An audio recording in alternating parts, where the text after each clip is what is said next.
ஜெபம். அன்பின் பரலோக பிதாவே, உம்மை நன்றியோடு துதிக்கிறோம் அப்பா, ஸ்தோதரிக்கிறோம், நன்றி செலுத்துகிறோம். உம்முடைய அன்புக்காக, உம்முடைய கிருபைக்காக, உம்முடைய இரக்கங்களுக்காக நன்றி செலுத்துகிறோம் அப்பா. உம்முடைய கிருபை பெரியது, உம்முடைய இரக்கம் மகா பெரியது தகப்பனே, நன்றி செலுத்துகிறோம். நாங்கள் நிற்பதும் நிர்மூலமாகாமல் இருப்பதும் உம்முடைய சுத்த கிருபை ராஜா, நன்றி செலுத்துகிறோம். உம்முடைய காருண்யத்தினால் எங்களை நீர் சூழ்ந்து கொண்டிருக்கிறீரப்பா. கேடகம் போல எங்களை நீர் சூழ்ந்து கொண்டு நிற்கிறீர். புது புது கிருபையினால் எங்களை நீர் தாங்குகிறீர், ஏந்துகிறீர், சுமக்கிறீரப்பா. நன்றி செலுத்துகிறோம். எங்களுக்கு என்ன என்ன தேவைகளோ எல்லாவற்றையும் சிலுவையில் செய்து முடித்திருக்கிறீர்.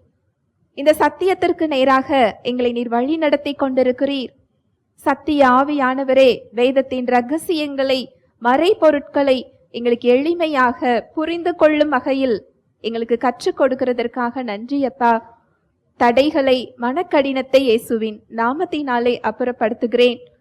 சத்தியத்தை புரிந்து கொள்ளக்கூடிய, அதை தாழ்மையாக ஏற்றுக்கொள்ளக்கூடிய உணர்வுள்ள இருதயங்களை எங்கள் ஒவ்வொருவருக்கும் நீர் தருகிறதற்காய் நன்றி செலுத்துகிறேன். வார்த்தையாக நீர் கடந்து வருகிறதற்காய் நன்றி அப்பா. உம்முடைய வார்த்தையை நீர் அற்புதங்களினாலும் அடையாளங்களினாலும் உறுதிப்படுத்துகிறதற்காக நன்றி. எங்கள் தேவைகளை நீர் அறிந்திருக்கிறீர். எங்களுக்கு ஏற்ற மன்னாவை நீர் தருகிறதற்காக நன்றி. என் சுயத்தை மறைத்து நீர் வெளிப்படும். இயேசுவின் மூலம் ஜெபிக்கிறேன் நல்ல பிதாவே, ஆமென். Praise the Lord. ஹல்லேலூயா. நன்றி இயேசுவே. இன்னைக்கு நம்ம விசுவாச ஜெபத்தோட தொடர்ச்சியை நம்ம பார்த்துக்கிட்டு இருக்கிறோம். ஒரு ஜெபத்துக்கு பதில் பெற தெரியல அப்படின்னு சொன்னா, ஒரு விசுவாசியோட வாழ்க்கையில தேவனுடைய திட்டம், அவருடைய சித்தம் முழுமையாக என்ன செய்ய முடியாது, நிறைவேற முடியாது. அந்த ஜெபத்திற்கான பதிலை எப்படி பெற்றுக்கொள்வது அப்படிங்கிறத நாம என்ன செஞ்சுக்கணும், தெரிந்து கொள்ளணும். விசுவாச ஜெபம் அப்படிங்கிறது நாம விரும்புகிறபடி ஜெபிக்கிறது இல்லை, நம்ம புலம்பலோடு ஜெபிக்கிறது இல்லை, நம்ம எவ்வளவு நேரம் ஜெபிக்கிறோம் அப்படிங்கிறது இல்லை, எவ்வளவு கண்ணீர் விடுகிறோம் அப்படிங்கிறது இல்லை.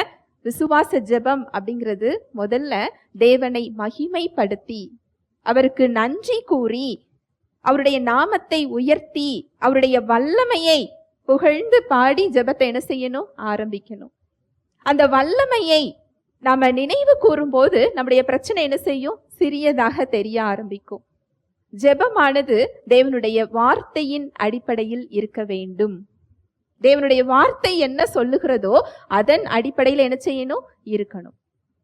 தேவனுடைய வார்த்தை தேவனை குறித்து என்ன சொல்லுகிறது, தேவனுடைய வார்த்தை நம்மை குறித்து என்ன சொல்லுகிறது, தேவனுடைய வார்த்தை நம்முடைய சூழ்நிலைகளை குறித்து என்ன சொல்லுகிறது, தேவனுடைய வார்த்தை சாத்தானை குறித்து என்ன சொல்லுகிறது.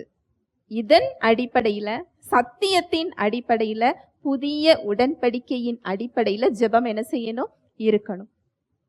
ரெண்டாவது, தடைகளை அப்புறப்படுத்துகிறதும் நம்முடைய பங்குதான். அவர் கொடுத்திருக்கின்ற அதிகாரத்தை பயன்படுத்துவது, இயேசு என்ற நாமத்தை பயன்படுத்துவது. வல்லமை நம்முடையது இல்லை, அதிகாரம் நமக்கு என்ன செய்யப்பட்டிருக்கு, கொடுக்கப்பட்டிருக்கு. எவனாகிலும் மலையை பார்த்து பெயர்ந்து சமுத்திரத்திலே தள்ளுண்டு போ என்று சொல்லி தான் சொன்னபடியே நடக்கும் என்று இருதயத்தில் சந்தேகப்படாமல் விசுவாசித்தால் அவன் சொன்னபடியே ஆகும் என்று மெய்யாகவே உங்களுக்கு சொல்லுகிறேன். யாராயிருந்தாலும் சூழ்நிலைகளை மேற்கொள்ளக்கூடிய அதிகாரத்தை அவர் நமக்கு என்ன செய்திருக்கிறார், தந்திருக்கிறார். அது உங்க நோயில சரீரமா இருக்கலாம், உங்க சூழ்நிலைகள்ல அது பிரச்சனையா இருக்கலாம். நீங்க அடுத்த அடி எடுத்து வைக்க விடாமல் எது உங்களை தடுத்து கொண்டிருக்கிறதோ, உங்களை தூங்க விடாமல் எது உங்களை நிறுத்தி கொண்டிருக்கிறதோ அதுதான் என்னது, தடை. அந்த தடைகளை இயேசுவின் நாமத்தினால என்ன செய்யணும், அப்புறப்படுத்தணும். மூன்றாவதாக, தேவனுடைய வார்த்தைக்கு எதிராக வரும் எந்த எண்ணத்தையும் கிறிஸ்துவுக்கு, அவரது வார்த்தைக்கு என்ன செய்யணும், கீழ்ப்படுத்தணும். தேவனுடைய வார்த்தையின் கற்பனையும் நம்முடைய கற்பனையும் ஒன்று போல இருக்கணும்.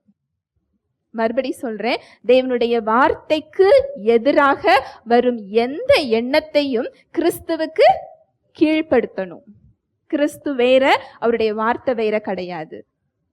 ஆதியிலே வார்த்தை இருந்தது, அந்த வார்த்தை தேவனிடத்தில் இருந்தது, அந்த வார்த்தையே தேவனாய் இருந்தது. அந்த வார்த்தை மாம்சமாகி மனு உருவாக கிருபையினாலும் சத்தியம் நிறைந்தவராகவும் நமக்குள்ளே வாசம் செய்தார். வார்த்தைக்கு உங்க சிந்தனைகளை கீழ்ப்படுத்துறது அதுவும் நம்முடைய வல்லமை இல்லை. அவருடைய வார்த்தைகளை நீங்க சிந்தனைகளுக்கு கொடுக்க கொடுக்க, அதை தியானிக்க தியானிக்க, அந்த வார்த்தை வேற கிறிஸ்து வேற கிடையாது. கிறிஸ்து எந்த எண்ணத்தையும் அவர் என்ன செஞ்சிருவாரு? சிறைப்படுத்தி விடுவார். தேவனுடைய வார்த்தை என்ன சொல்லுகிறதோ அந்த கற்பனைக்கு நேராக உங்களுடைய கற்பனை என்ன செய்யும்? மாறும். இது ஒரு ப்ராசஸ். அடுத்து இன்றைக்கு பார்க்க போறது கடைசி பகுதி. வாசிக்கலாம். மார்க் 11:23-24. எவனாகிலும் இந்த மலையை பார்த்து நீ பெயர்ந்து சமுத்திரத்திலே தள்ளுண்டு போ என்று சொல்லி தான் சொன்னபடியே நடக்கும் என்று தன் இருதயத்தில் சந்தேகப்படாமல் விசுவாசித்தால் அவன் சொன்னபடியே ஆகும் என்று மெய்யாகவே உங்களுக்கு சொல்லுகிறேன். ஆதலால் நீங்கள் ஜெபம் பண்ணும்போது எவைகளை கேட்டுக்கொள்ளுவீர்களோ அவைகளை பெற்றுக்கொள்வோம் என்று விசுவாசியுங்கள். அப்பொழுது அவைகள் உங்களுக்கு உண்டாகும் என்று சொல்லுகிறேன். எவனாகிலும் மலையை பார்த்து நீ பெயர்ந்து சமுத்திரத்திலே தள்ளுண்டு போய் என்று சொல்லி தான் சொன்னபடியே நடக்கும் என்று தன் இருதயத்தில் சந்தேகப்படாமல் விசுவாசித்தாள். எவ்வளோ பெரிய மலையா இருந்தாலும் நீ இயேசுவின் நாமத்தினாலே போன்னு சொன்னா அது என்ன செய்யும்? போகும். மெய்யாகவே உங்களுக்கு நான் சொல்லுகிறேன். ஒரே ஒரு கண்டிஷன் தான் சொல்றாரு, இருதயத்தில் சந்தேகப்படாமல் விசுவாசித்தாள். இந்த இருதய விசுவாசம் அப்படிங்கிறது சந்தேகம் இல்லாமல், பயம் இல்லாமல், இரு மனமாக இல்லாமல் அவருடைய வார்த்தையை அப்படியே ஏற்றுக்கொள்றது. இது மனித விசுவாசம் இல்ல, இது தேவ விசுவாசம். இந்த விசுவாசத்துல நம்ம சொல்லும் போது அது எப்பேற்பட்ட மலையாக இருந்தாலும் அது கடல்ல போய் என்ன செஞ்சிரும்? விழுந்துரும். அடுத்த வசனம் சொல்லுது பாருங்க, 24. ஆதலால் நீங்கள் ஜெபம் பண்ணும்போது எவைகளை கேட்டுக்கொள்ளுவீர்களோ அவைகளை பெற்றுக்கொள்வோம் என்று விசுவாசியுங்கள். அப்பொழுது அவைகள் உங்களுக்கு உண்டாகும் என்று சொல்லுகிறேன். ஆதலால் நீங்கள் ஜெபம் பண்ணும் போது எவைகளை கேட்டுக்கொள்வீர்களோ, நல்லா கவனிங்க. ஆதலால் நீங்கள் ஜெபம் பண்ணும் போது, ஜெபம் பண்ணி முடித்த பிறகு இல்லை, நீங்கள் ஜெபம் பண்ணும் போது எவைகளை கேட்டுக்கொள்வீர்களோ, எதை நீங்க ஜெபத்துல கேட்டு கொண்டிருக்கிறீர்களோ அதை பெற்றுக்கொள்வோம் என்று விசுவாசியுங்கள். இது ஆங்கிலத்துல, கிரேக்க மொழியில இந்த வசனம் எப்படி இருக்கும் அப்படின்னா, பெற்றுக்கொண்டேன். நீங்கள் ஜெபம் பண்ணும்போது எவைகளை கேட்டுக்கொள்வீர்களோ அவைகளை பெற்றுக்கொண்டேன் என்று விசுவாசியுங்கள். எப்ப விசுவாசிக்கணுமா? பலனை பார்த்த பிறகு இல்லை. இந்த வசனம் புரியுதா? நம்ம எதை கேட்டுக்கிட்டு இருக்கிறோமோ, ஒரு விடுதலையா இருக்கலாம், ஒரு சுகமா இருக்கலாம், ஒரு ஆசீர்வாதமா இருக்கலாம், ஒரு பிரச்சனையில இருந்து எப்படி வெளியில வரணும்னு சொல்லி ஒரு தயவா இருக்கலாம், சமாதானமா இருக்கலாம். நீங்க எதை கேட்குறீங்களோ, நீங்க கேட்டு கொண்டிருக்கும் பொழுதே, நீங்க அதை பார்த்த பிறகுன்னு போடல. வித்தியாசம் தெரியுதா? நீங்க ஜெபிக்கும் பொழுதே அதை பெற்று கொண்டேன் என்று விசுவாசியுங்கள், அப்பொழுது அவைகள் உங்களுக்கு உண்டாகும். ஆனா நாம என்ன சொல்றோம்? அதை பார்த்த பிறகு நான் என்ன செய்யறேன்? நம்புறேன். நம்ம எங்க தவறு செய்யறோம்னு புரியுதா? என் கண்ணால நான் அந்த விடுதலை என்ன செய்யணும்? பார்க்கணும். அதை நான் பெற்றுக்கொண்டதை என் கரங்கள்ல பார்க்கணும், என் சூழ்நிலையில பார்க்கணும். நான் அதை என்ன செய்வேன்? நம்புவேன். ஆனா இருதய விசுவாசம் அப்படி இல்லை. முழு இருதயத்தோடு விசுவாசிக்கிறது அப்படி இல்லை. நீங்க ஜெபத்துல நீங்க பார்த்த பிறகு இல்லை, நீங்க ஜெபிச்சு முடிச்ச பிறகு இல்லை, ஜெபிக்கும் பொழுதே எதை கேட்குறீங்களோ அதை பெற்று கொண்டேன் என்று விசுவாசியுங்கள், அதற்கு பிறகு நீங்கள் என்ன செய்வீங்க? பெற்றுக்கொள்வீர்கள். இப்போ உங்க கையில ஒரு சாக்லேட் தரேன், உங்க கரங்கள்ல வாங்கின உடனே என்ன செய்வீங்க? நன்றி சொல்லுவோம் இல்லையா? நன்றி சொன்ன பிறகு என்ன செய்வீங்க? சாப்பிடுவோம். அப்போ நான் ஜெபத்துல ஒரு காரியத்தை குறிச்சு நான் அவர்கிட்ட கேட்கிறேன். கேட்டு கொண்டிருக்கும் பொழுதே அதை நான் பெற்றுக்கொண்டேன் என்று விசுவாசித்தால் என் வாயில என்ன வரும்? நன்றி வரும். இதுதான் விசுவாச ஜெபம். அவர்கிட்ட நம்மளுடைய தேவைகளை சொல்லிவிட்டு அந்த பிரச்சனைகளுக்கு அவர் வார்த்தை என்ன சொல்லுகிறதோ அந்த வார்த்தைகளை விசுவாசத்தோடு ஏற்றுக்கொண்டு அடுத்து நம்ம வாய் என்ன செய்ய ஆரம்பிக்கணும்? நன்றி சொல்லணும். அதுக்கு அப்புறமா தான் சூழ்நிலைகள்ல நாம என்ன செய்ய முடியும்? பார்க்க முடியும். நாம என்ன செய்யறோம்? ஜெபித்து விட்டு மறுபடியும் நம்முடைய பிரச்சனைகளையே என்ன செய்யறோம்? பேசுகிறோம். நம்ம ஒரு ஆராதனையில ஒரு ஜெப கூட்டத்துல ஆலயத்துல ஜெபிக்கும் போது மாத்திரம் அந்த ஜீவனை என்ன செய்யறோம்? கேட்கிறோம், பேசுறோம். ஆனா ஜெபம் முடிந்து எழுந்த பிறகு நம்முடைய வாய் எதை பேசுகிறது? நம்முடைய சிந்தனை எதை தியானிக்கிறது? அதை தான் நம்ம இருதயம் என்ன செஞ்சுக்கிட்டு இருக்கு? விசுவாசிச்சுக்கிட்டு இருக்கு. ஒரு நேரம் அது ஜீவனை பேசுது, ஒரு நேரம் அது என்ன பேசுது? பயத்தை பேசுது, மரணத்தை பேசுது, குறைகளை பேசிக்கிட்டு இருக்கு. அதனாலதான் நம்ம ஜெபிக்கிற காரியத்துக்கான விடுதலையை நம்மளால என்ன செய்ய முடியறது இல்ல? பார்க்க முடியறது இல்ல. இந்த பெற்றுக்கொண்டேன் அப்படின்னு விசுவாசிக்கிறது தான் இருதய விசுவாசம். இது நான் பெற்றுக்கொண்டதை பார்த்த பிறகு இல்ல, நான் ஜெபிக்கும் பொழுதே. நீங்க அந்த பலனை உங்க கண்களால பார்க்கும் முன்பதாகவே, அந்த குறைவுகள்ல நிற்கும் பொழுதே அந்த பிரச்சனைகள் நான் இருக்கேங்கிற ஒரு தகவலை உங்களுக்கு என்ன சொல்லும்? சொல்லும். அது நோயாக இருந்தால் அந்த வலி உங்களுக்கு என்ன செய்யும்? வரும். பிரச்சனையாக இருந்தால் அந்த பிரச்சனையில உள்ள இடி, முழக்கம், புயல் அதெல்லாம் காதுல என்ன செய்யும்? கேட்கும். அது கேட்டு கொண்டிருக்கும் போதே நான் பெற்றுக்கொண்டேன்னு நான் என்ன செய்யணுமா? விசுவாசிக்கணுமா? நிறைய பேர் என்கிட்ட கேட்பாங்க, என் உடம்பு வலிக்குது, நான் சுகமாயிட்டேன்னு எப்படி சொல்றது? அது பொய் இல்லையா? தேவன் உலகத்தை பார்க்கிறார். உலகத்தை படைக்கிறதுக்கு முன்பதாக வெறுமையா இருக்கு, ஒழுங்கின்மையா இருக்கு, இருளா இருக்கு. அவர் என்ன பேசுறாரு? வெளிச்சம் உண்டாக கடவுது. அவர் பொய்யா பேசுறாரு? இல்ல. இயேசு கிறிஸ்து லாசரு மரிச்சு 4 நாளாகி விட்டது. அங்க போய் அவர் என்ன சொல்றாரு? லாசருவே வெளியே வா, எழுந்து வா. அவர் பொய்யா சொல்றாரு? இல்ல. லாசரு மரிச்சு 4 நாளாகி விட்டது. நாருமேன் அவருடைய சகோதரி சொல்றாங்க, நீ விசுவாசித்தா தேவனுடைய மகிமையை காண்பாய். அவன் நித்திரையாய் இருக்கிறான். சீஷர்கள் கிட்ட சொல்றாரு. பொய்யா சொல்றாரு? இல்ல. அவருக்கு என்ன வேணுமோ அந்த விசுவாசத்தை அவர் என்ன செய்யறாரு? பேசுகிறார். அதே சாயல்ல தான் நீங்களும் நானும் உண்டாக்கப்பட்டிருக்கிறோம். நம்ம பிள்ளைகள் எப்படி நம்மை போல இருக்கிறாங்களோ அது போல நாம் தேவனுடைய பிள்ளைகள். அவரது சாயலின்படி, அவரது இயல்பின்படி நாம் என்ன செய்யப்பட்டிருக்கிறோம்? படைக்கப்பட்டிருக்கிறோம். இந்த உலகத்தில் இருந்தாலும் நாம் உலகத்திற்கு உரியவர்கள் அல்ல. இரண்டாவது, நம்ம இந்த உலகத்தை எவ்வளவு நிஜமாக உணர்கிறோமோ, எவ்வளவு நிஜமாக நம்ம பார்த்து கொண்டிருக்கிறோமோ, இதை விட அதிக நிஜம் உண்மையானது ஆவிக்குரிய உலகம். ஒரு பொருள் பெருசா, அந்த பொருளை உருவாக்குகின்ற இடம் பெருசா? இந்த போன் பெருசா, இதை உருவாக்குற கம்பெனி பெருசா? கம்பெனி தான் பெருசு. நீங்களும் நானும், நீங்க பார்க்கின்ற இந்த உலகமும், உலகத்தில் உள்ள உயிரினங்களும் உயிரற்றவைகளும் ஆவிக்குரிய உலகத்தில் ஆவிக்குரிய தேவனால் உருவாக்கப்பட்டவைகள். அவர் உங்களை பொய் சொல்லல, ஆவிக்குரிய உண்மையை அவர் பேச சொல்லுகிறார். ஆவிக்குரிய அவரது ஜீவனை அவர் பேச சொல்லுகிறார்.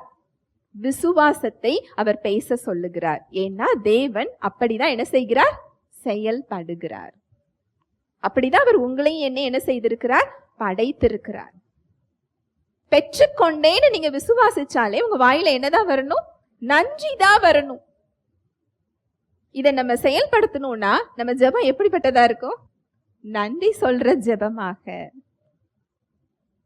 அதுதான் நம்மளுடைய விசுவாசத்துல நம்மளை பலப்படுத்தவும் செய்யும். எப்படி நான் பிரச்சனையை பார்க்கும் போது நான் நன்றி சொல்றது? பிலிப்பியர்ல சொல்லப்பட்டிருக்கு பாருங்க, பிலிப்பியர் 4:6-7. நீங்கள் ஒன்றுக்கும் கவலைப்படாமல் எல்லாவற்றையும் குறித்து உங்கள் விண்ணப்பங்களை ஸ்தோத்திரத்தோடே கூடிய ஜெபத்தினாலும் வேண்டுதலினாலும் தேவனுக்கு தெரியப்படுத்துங்கள். அப்பொழுது எல்லா புத்திக்கும் மேலான தேவ சமாதானம் உங்கள் இருதயங்களையும் உங்கள் சிந்தைகளையும் கிறிஸ்து இயேசுவுக்குள்ளாக காத்துக்கொள்ளும். நீங்கள் ஒன்றுக்கும் கவலைப்படாமல், தேவன் நம்ம கிட்ட எதிர்பார்க்கிறது அதுதான். விசுவாசம் இல்லாமல் ஒருவரும் தேவனுக்கு பிரியமாய் இருப்பது கூடாத காரியம். நம்ம நினைக்கலாம், நான் தேவனை பிரியப்படுத்தணும், அவரை பிரியப்படுத்துறதுக்கு நான் என்ன செய்யணும் நீங்க கேட்டீங்கன்னா அவரை விசுவாசிக்கிறது தான். ஏனென்றால் இந்த விசுவாசம் தான் தேவனை உங்கள் வாழ்வில் செயல்பட வைக்கும். அவர் விரும்புகிற காரியத்திலேயே மிக முக்கியமான காரியம், அவர் உங்க வாழ்க்கையில செயல்படணும், அவர் உங்களில் செயல்படணும், உங்க சிந்தனைகளை அவர் மாற்றணும். அதன் மூலம்தான் அவர் உங்க வாழ்க்கையை என்ன செய்ய முடியும்? மாற்ற முடியும். அந்த விசுவாசம் தான் அவரை செயல்படுத்தக்கூடிய ஒரு இடம். அந்த இடத்துக்கு நம்ம அவருக்கு இடம் கொடுத்தால் அவர் என்ன வேண்டுமானாலும் நம்ம வாழ்க்கையில என்ன செய்ய முடியும்? செய்ய முடியும். அதனாலதான் வசனம் சொல்லுது, விசுவாசம் இல்லாமல் ஒருவரும் தேவனுக்கு பிரியமாயிருப்பது கூடாத காரியம்.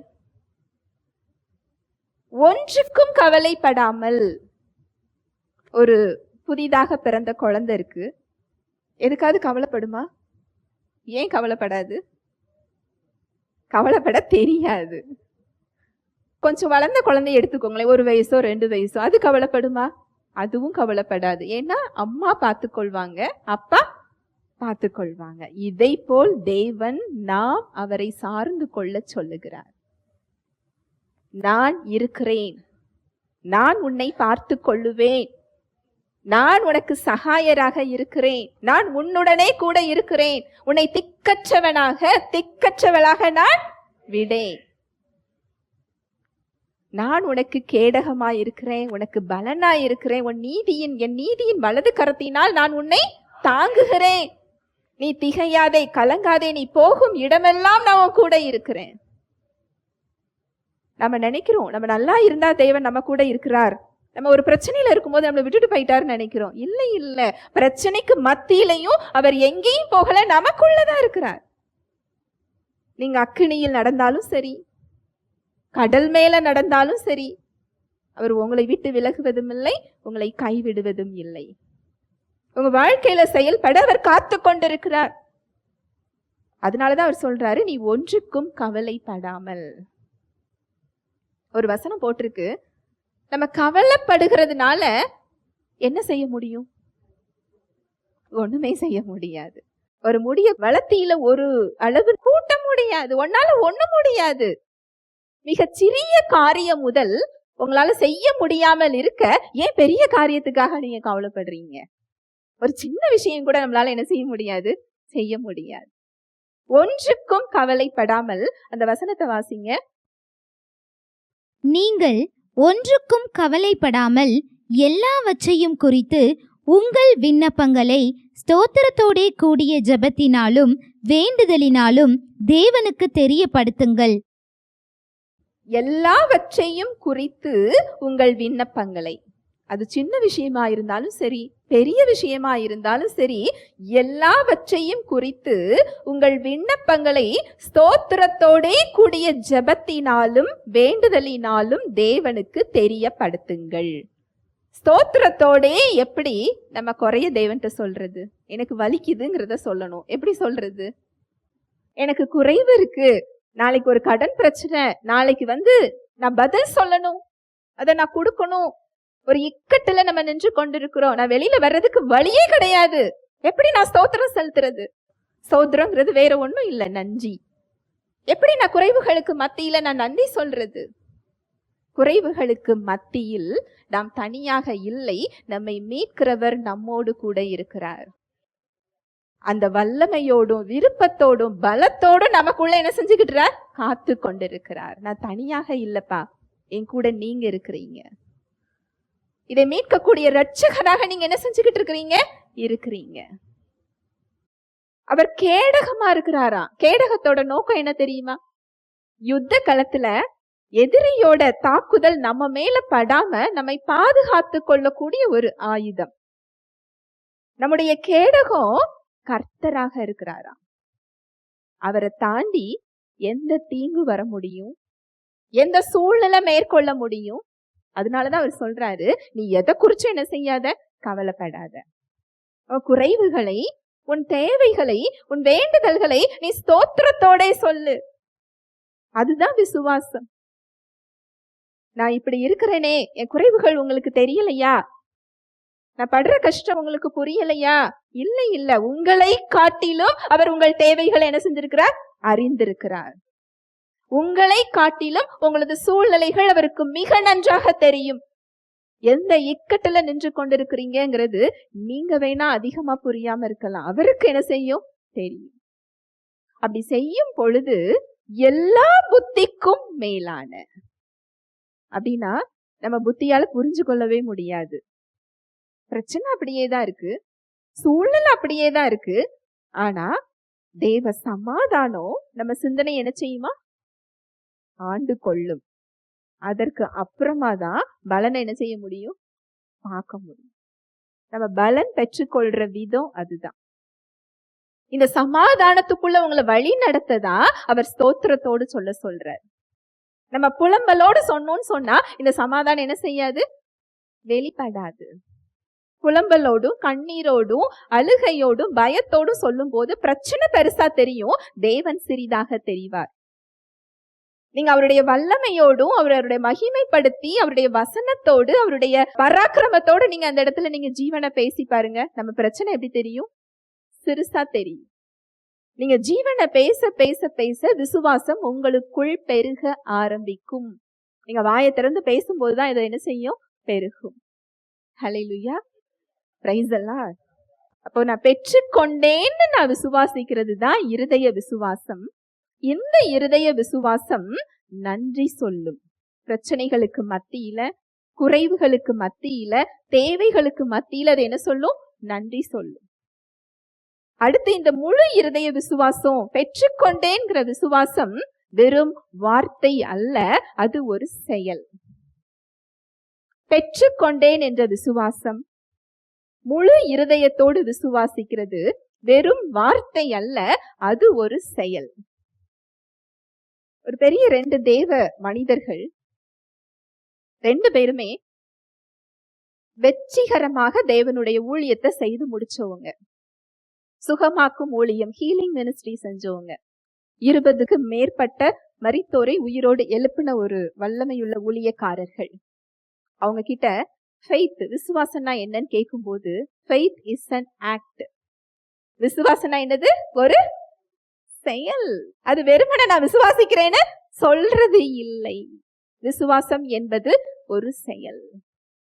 இன்னொரு ஊழியக்காரர்கிட்ட விசுவாசம்னா என்னன்னு கேட்கும்போது, விசுவாசம் என்பது தேவனுடைய வார்த்தையின்படி செயல்படுவது. தேவனுடைய வார்த்தையின்படி செயல்படுவது, அதுதான் என்னது, விசுவாசம். நாம என்ன நினைக்கிறோம், நான் விசுவாசிக்கிறேன் ஆனா இன்னும் செயல்படல. என்ன செஞ்சுக்கிட்டு இருக்கிறோம், உட்கார்ந்துகிட்டே இருக்கிறோம். கிரியை இல்லாத விசுவாசம் செத்ததாய் இருக்கிறது. உங்களுக்கு என்ன புரியும்படி ஒரு உதாரணம் சொல்றேன். நம்ம உயிர் வாழ்றதுக்கு மிக முக்கியமான தேவை என்னது, காற்று, ஆக்சிஜன். இந்த காற்று தான் நம்ம உயிர் வாழ்றதற்கு ரொம்ப தேவை. காற்று வெளியில இருக்குது. இந்த காற்று இருக்கிறதுனால நான் உயிர் வாழ முடியுமா? இல்ல. அந்த காற்றை நான் என்ன செய்யணும், சுவாசிச்சாதான் நான் உயிர் வாழ முடியும். விசுவாசங்கிறது அதுதான். காற்று இருக்கு, காற்று வெளியே இருக்கிறதுனால நான் என்ன செய்ய முடியாது, உயிர் வாழ முடியாது. அது சுவாசம்ங்கிற ஒரு செயலை நான் செய்யும் போதுதான் அது உயிர் கொடுக்கிறது, இல்லையா? அது போலதான் விசுவாசமும். அவருடைய வார்த்தைய பேசிக்கொண்டே இருக்கிறது இல்ல, அதுல செயல்படுறது தான் உங்க விசுவாசத்துக்கு உயிர் கொடுக்கின்ற ஒரு விஷயம். அதுல உங்க பலனை நீங்க என்ன செய்ய முடியும், பார்க்க முடியும். செயல்படும் விசுவாசம். உங்களுக்கு ஒரு 2 விதமான ஒரு உதாரணம் சொல்றேன். ஒரு உதாரணம் 1 சாமுவேல் 13வது அதிகாரம் 5ஆம் வசனம் முதல். பெலிஸ்தர் இஸ்ரவேலோடு யுத்தம் பண்ணும்படி 30,000 ரதங்களோடும் 6,000 குதிரை வீரரோடும் கடற்கரை மணலத்தனை ஜனங்களோடும் கூடிக்கொண்டு வந்து பெத்தாவேலுக்கு கிழக்கான மிக்மாசிலே பாளையமிறங்கினார்கள். அப்பொழுது இஸ்ரவேலர் தங்களுக்கு உண்டான இக்கட்டை கண்டபோது ஜனங்கள் தங்களுக்கு உண்டான நெருக்கத்தினாலே கெபிகளிலும் முட்காடுகளிலும் கண்மலைகளிலும் துருக்கங்களிலும் குகைகளிலும் ஒளித்து கொண்டார்கள். எபிரெயரில் சிலர் யோர்தானையும் கடந்து காத் நாட்டிற்கும் கீலேயாத் தேசத்திற்கும் போனார்கள். சவுலோ இன்னும் கில்காலில் இருந்தான். சகல ஜனங்களும் பயந்து கொண்டு அவனுக்கு பின் சென்றார்கள். அவன் தனக்கு சாமுவேல் குறித்த காலத்தின்படி 7 நாள் மட்டும் காத்திருந்தான். சாமுவேல் கில்காலுக்கு வரவில்லை. ஜனங்கள் அவனை விட்டு சிதறி போனார்கள். அப்பொழுது சவுல் சர்வாங்க தகன பலியையும் சமாதான பலிகளையும் என்னிடத்தில் கொண்டு வாருங்கள் என்று சொல்லி சர்வாங்க தகன பலியை செலுத்தினான். அவன் சர்வாங்க தகன பலியிட்டு முடிகிறபோது இதோ சாமுவேல் வந்தான். சவுல் அவனை சந்தித்து வந்தனம் செய்ய அவனுக்கு எதிர்கொண்டு போனான். நீர் செய்தது என்ன என்று சாமுவேல் கேட்டதற்கு சவுல், ஜனங்கள் என்னை விட்டு சிதறி போகிறதையும் குறித்த நாட்களில் திட்டத்திலே நீர் வராததையும் பெலிஸ்தர் மிக்மாசிலே கூடி வந்திருக்கிறதையும் நான் கண்டபடியினாலே கில்காலில் பெலிஸ்தர் எனக்கு விரோதமாய் வந்து விடுவார்கள் என்றும் நான் இன்னும் கர்த்தருடைய சமூகத்தை நோக்கி விண்ணப்பம் பண்ணவில்லை என்றும் எண்ணி துணிந்து சர்வாங்க தகன பலியை செலுத்தினேன் என்றான். சாமுவேல் சவுலை பார்த்து, புத்தியீனமாய் செய்தீர். உம்முடைய தேவனாகிய கர்த்தர் உமக்கு விதித்த கட்டளையை கைக்கொள்ளாமற் போனீர். மற்றபடி கர்த்தர் இஸ்ரவேலின் மேல் உம்முடைய ராஜ்யபாரத்தை என்றைக்கும் ஸ்திரப்படுத்துவார். இப்போதோ உம்முடைய ராஜ்யபாரம் நிலை நிற்காது. கர்த்தர் தம்முடைய இருதயத்திற்கு ஏற்ற ஒரு மனுஷனை தமக்கு தேடி அவனை கர்த்தர் தம்முடைய ஜனங்கள் மேல் தலைவனாய் இருக்க கட்டளையிட்டார். இது ஒரு சம்பவம். இது ரொம்ப எளிமையா உங்களுக்கு புரியும். இஸ்ரவேல் மக்கள் அந்நிய ஜாதிகளை பார்த்துட்டு, எங்களுக்கும் எங்களை வழி நடத்துறதற்கு ஒரு ராஜா வேண்டும். தேவனுடைய சித்தம் அது கிடையாது. மக்கள் விரும்புறாங்க, தேவன் என்ன செய்கிறார்? கொடுக்கிறார். பெலிஸ்தியர்கள் அவங்களுக்கு விரோதமா வராங்க. அந்த படையும் ரொம்ப பெரிய படை. அதுல பாருங்க, 30,000 ரதங்கள், 6,000 குதிரை வீரர், கடற்கரை மணலத்தனை ஜனங்களோடும். ஒரு பெரிய படையா சவுல் ராஜாவை இஸ்ரவேல் ஜனங்களை எதிர்த்து என்ன செய்யறாங்க? பாளையம் இறங்கி இருக்கிறாங்க. இந்த கூட்டத்தை பார்த்துட்டு, இந்த போர்படையை பார்த்துட்டு எல்லா ஜனங்களும் குகைகள்லையும் மலைகள்லையும் கெபிலையும் காட்டுக்குள்ளையும் என்ன செய்யறாங்களா? ஓடி ஒளிகிறாங்க. சவுல் ராஜாவும் ஓடி ஒளிகிறார். இஸ்ரவேல் மக்களுக்கு என்ன ஒரு சட்டம், ஒரு கட்டளை அப்படின்னா, அவங்க போருக்கு செல்லும் முன் அவங்க தேவனுக்கு என்ன செய்யணும்? பலியிடணும். சர்வாங்க தகன பலியிடணும். ஏனென்றால் இயேசு கிறிஸ்து இறங்கி வந்து ரத்தம் சிந்தல. அந்த விலங்குகளின் ரத்தம் அவங்களுடைய பாவங்களை என்ன செய்யும்? மூடும். அதற்கு பின்புதான் தேவனால் அவர்களை என்ன செய்ய முடியும்? ஆசீர்வதிக்க முடியும். இந்த பலியிடுகிறதையும் ராஜா செய்ய முடியாது. தேவன் நியமித்த ஆசாரியர்கள், தீர்க்கதரிசிகள் தான் என்ன செய்யணும்? செய்யணும். ஆசாரியர்களுக்குன்னு சொல்லி தனியா நபர்களை தேவன் நியமித்திருப்பார். ராஜா ராஜாவோட வேலையை தான் என்ன செய்யணும்? செய்யணும். ராஜா தீர்க்கதரிசி வேலையை என்ன செய்ய முடியாது? செய்ய முடியாது. சவுல் ராஜா செஞ்சது உலக பிரகாரமாக தவறு ஏதும் இல்லை. அவர் முதல்ல சாமுவேல் தீர்க்கதரிசிக்காக என்ன செய்யறாரு? காத்துக்கிட்டு இருக்கிறாரு. நல்லா கவனிங்க. ஒரு பெரிய படை நிக்குது. அந்த படையை பார்த்து போர் வீரர்கள்லாம் என்ன செய்யறாங்க? பயப்படுறாங்க. மக்கள் கூட்டம் பயந்துகிட்டு இருக்கு, ஓடி ஒளியிறாங்க. போர் படை கலைந்து செல்கிறது. இந்த போர் படையை நிக்க வைக்கணும் அப்படின்னு சொன்னாலுமே உடனே போருக்கு சவுல் என்ன செய்யணும்? போகணும். அப்படி இல்லாட்டி போர் படை என்ன செஞ்சிடும்? ஓடி போயிரும். ஒரு நாள் இல்ல, 2 நாள் இல்ல, 7 நாட்கள் அவர் காத்திருக்கிறார். இதுக்கு மேல காத்து கொண்டிருந்தால் அவர் மட்டும்தான் என்ன செய்யணும்? நிற்கணும். எல்லாரும் என்ன செஞ்சிருவாங்க? ஓடி போயிருவாங்க. உடனே பலியை கொண்டு வா, நான் பலியிடுகிறேன். ஏன்னா அதை செய்யாம போருக்கு போக அவருக்கு விருப்பம் இல்லை. அப்படின்னா தேவன் மேல அவருக்கு என்ன இருக்கு? நம்பிக்கை இருக்கு. நல்லா கேளுங்க, அவர் மேல அன்பு இருக்கு, கீழ்ப்படியணுங்கிற ஒரு எண்ணம் இருக்கு. 7 நாள் ஆகுது, பலியிடுறாரு. பலியிட்டு முடிச்ச உடனே சாமுவேல் தீர்க்கதரிசி போகிறார். ரொம்ப நல்ல காரியம் செஞ்சப்பான்னு அவர் சொல்லல, என்ன புத்தீனமான காரியத்தை நீ செய்தீர். உடனே அவர் சொல்றாரு, மக்கள் கூட்டம்லாம் என்ன செய்யுது? கலைஞ்சு போகுது. இதுக்கு மேல எனக்கு ஒரு வழி தெரியல. 7 நாட்கள் ஆகிவிட்டது. தேவனுடைய வார்த்தை, அது தீர்க்கதரிசி தான் என்ன செய்யணும்? பலியிடணும்.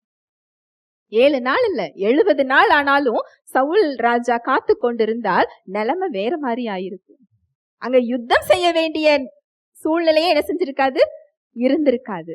ஏனென்றால் நம் தேவனுக்கு அது ஒரு பெரிய காரியம் இல்ல. ஒருவரை கொண்டே அவர் அத்தனை பெரிய கூட்டத்தை அவரால் என்ன செய்ய முடியும்? ஓடி போக செய்ய முடியும். ஒருவர் இல்லாமல் கூட செய்ய முடியும். சமாரியாவில் அதை தான் நம்ம பார்த்தோம். 3 நாட்டு ராஜாக்கள் பாளையம் இறங்குறாங்க. இவங்களுக்கு சண்டை போடுறதுக்கு இவங்க கிட்ட அந்த பலம் கிடையாது. தேவனை நோக்கி அவங்க கூப்பிடுறாங்க. ஒருவரை ஒருவர் சண்டை போட்டு ஒருத்தர் கூட மீதி இல்ல. எல்லாரும் என்ன செஞ்சுட்டாங்க? அழிஞ்சு போயிட்டாங்க, ஓடி போயிட்டாங்க. இது மாதிரி நிறைய சம்பவங்கள் பழைய ஏற்பாடு சம்பவத்துல இருக்குது. இந்த இடத்துல தீர்க்கதரிசி தான் பலியிடணுங்கிற தேவனுடைய வார்த்தைக்கு ஏன் சவுல் ராஜாவால கீழ்ப்படிய முடியல? என்ன காரணமா இருக்கும்னு நினைக்கிறீங்க? பயம். இன்னும் சாமுவேல் தீர்க்கதரிசி வர தாமதமானால் இந்த போர் படைகள் இல்லாமல் நான் யாரை கொண்டு யுத்தம் செய்வேன்? அந்த உடன்படிக்கையில ஒரு ஆசீர்வாதம் என்ன அப்படின்னா, உனக்கு எதிராக ஒரு வழியாக வந்தால் 7 வழியாக ஓடி போவார்கள். யுத்தம் உன்னுடையது கிடையாது, யுத்தம் என்னுடையது. இத உண்மையிலேயே அவர் விசுவாசிச்சிருந்தாருன்னா அந்த இடத்துல அவர் அப்ளை பண்ணிருக்கணும். அது அவர் என்ன செஞ்சிருக்கணும்? செயல்படுத்தணும். அதுதான் உண்மையான விசுவாசம், அதுதான் இருதய விசுவாசம். அப்போ சவுல் அங்க இருதயத்துல இருந்து தேவனை என்ன செய்யல? விசுவாசிக்கல. அந்த செயல் அங்க வெளிப்படல.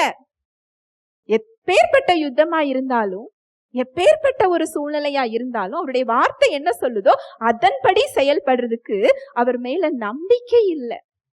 உண்மையான காரணம் அதுதான். நிறைய பேருக்கு ஒரு குழப்பம் இருக்கலாம். தாவீது ராஜா செஞ்ச தவறுகள் பெரிய பெரிய தவறுகள். ஒருவருடைய மனைவியை எடுத்துக்கொள்ளுகிறார், உரியாவை போர்க்களத்துக்கு அனுப்பி கொலை செய்கிறார். ஒரு குடும்பமே என்ன செய்யப்படுகிறது? சிதைக்கப்படுகிறது. தாவீது ராஜாவை தன் இருதயத்துக்கு ஏற்றவன் என்று சொல்லுகிறார். சவுல் செஞ்சது பெரிய தவறுலாம் இல்லை. சூழ்நிலையை பார்த்து பயந்து என்ன செய்யறாரு? அவருடைய வார்த்தைக்கு கீழ்ப்படியல. ஆனா சவுல ராஜ்யபாரத்துல இருந்து என்ன செய்யறாரு? தள்ளி விடுகிறார். ஏன் தெரியுமா? யார் தேவனை சார்ந்து கொள்ளுகிறார்களோ அவர்கள் மூலமாக மாத்திரம்தான் தேவனால என்ன செய்ய முடியும்? செயல்பட முடியும். தாவீது ராஜா தவறு செய்தாலும் தேவனை சார்ந்து கொள்ளுகின்ற இருதயத்தை அவர் பெற்றிருந்தார். அது தவறுதான், என்ன மன்னிச்சிருங்கப்பா, அவர்கிட்ட போற அந்த இருதயம் அவருக்கு இருந்தது. தன் தவறை ஒப்புக்கொள்ளும் இருதயம் இருந்தது. அவரை பற்றி பிடித்துக் கொள்ளும் இருதயம் இருந்தது. அவர் மூலமாக தேவனால என்ன செய்ய முடியும்? செயல்பட முடியும். இங்க சவுல் ராஜா தேவன் செயல்படுவதற்கு இடம் கொடுக்காத ஒரு இருதயம். இப்படிதான் தேவன் என்ன செஞ்சுட்டு இருக்கிறாரு? பார்த்து கொண்டிருக்கிறார்.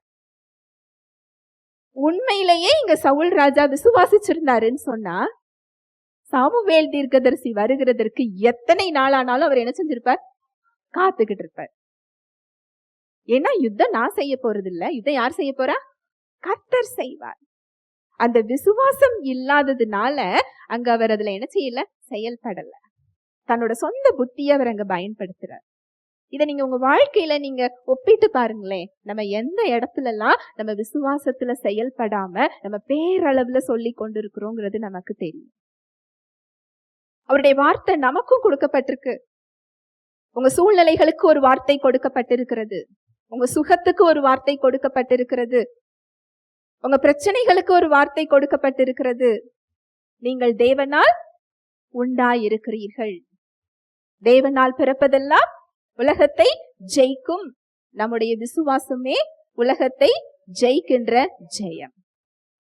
பிள்ளைகளே, நீங்கள் தேவனால் உண்டாயிருந்து உலகத்தை ஜெயித்தீர்கள்.